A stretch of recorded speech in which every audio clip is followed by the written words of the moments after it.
Okay, so right now we are looking at a whole number, multiplying it by a mixed number.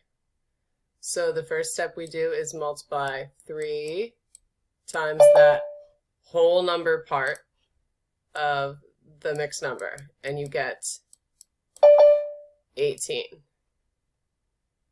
Then we're going to take the 3 and multiply it by the 4/5. So we already did the whole number by whole number. Then we do whole number by fraction. And then we're going to do, so we do 3 times 4/5.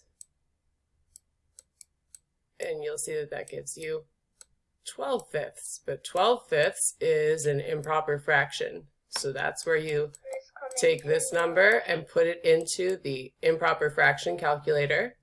And it will show you that that is equal to 2 2/5. So then you have to combine 18 and 2 to get 20 and bring over your fraction 2/5. And then you follow these steps for every problem on the problem set.